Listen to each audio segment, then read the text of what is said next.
everyone, Daniel here from the Next Issue Podcast. On today's video, I'll be doing a review for What If Galactus Transforms Spider-Gwen #1, a new Marvel book. This is the last of the one-shots of What If Galactus picked a different Herald. I talked about most of them. I think I skipped the one for Rogue. I just didn't get a chance to read that one when it came out. So these have been coming out quickly as they come out weekly. So this one's written by Kalinda Vasquez with art by Daniel Picciotto. Rain Barreto on colors, letters by Clayton Cowles. And after coming to the aid of a wounded Herald of Galactus, Spider-Gwen is empowered and enlisted in the service of the World Devourer.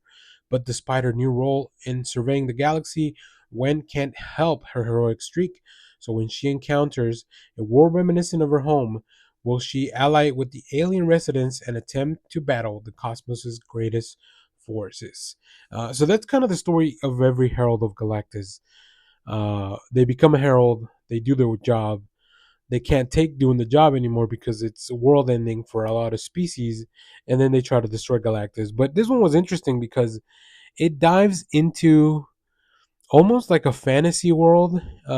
When ends up in this world that is kind of like a medieval version of, but like a high fantasy medieval version of Earth, which is interesting. It's an interesting place to put this character. I Spider-Man is all over the place. Kind of like both in the comics. She's got her own series. She's working with the TVA.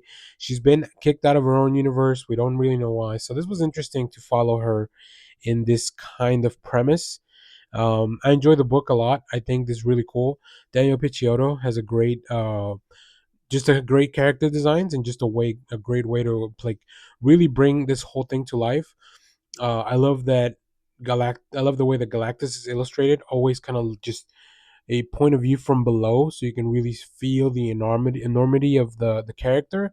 And it's always interesting because sometimes Galactus is larger than the planet. Sometimes Galactus is just a gigantic dude the size of a building. So that's really interesting to see how these stories adapt that. The story has dragons. The story has sword and sorcery. Like I mentioned, we get to meet a sorcerer supreme, but not the one you're probably thinking of. And we meet some characters that may have some similar past trauma that the same as Wen does. So, yeah, I enjoyed this one. I don't know if all these what ifs completely work on every case, and a lot of the time these really feel like just, are we trying to start a new series and we're trying to see which one of these sells the most because they end semi abruptly, right? There's an end to the arc, but there's more story that could be told in this world. So it's really interesting. But I like this one. This one was fun. Definitely something you probably, I don't know if you would want to check out all these what ifs back to back to back. But if you want to just get into one, read it. It's 22 pages of this weird story, and it could turn out to be a lot of fun. So I enjoyed it. I had a good time with this one. If you have read this one, let me know what you thought about it down in the comments. Let me know which of the other one shots was your favorite. Can a horse even beat Galactus? Can a dragon take him down? Who knows? Read the book, and let me know what you think. As always, thank you for watching, everyone. Remember to share, like, subscribe, hit the bell so you know when we go live. That is most Saturdays, 10 a.m. Central Standard Time. And stay tuned. We have more comic reviews, trailer reactions, TV recaps, all that fun stuff here in the channel. Thanks for watching, everyone.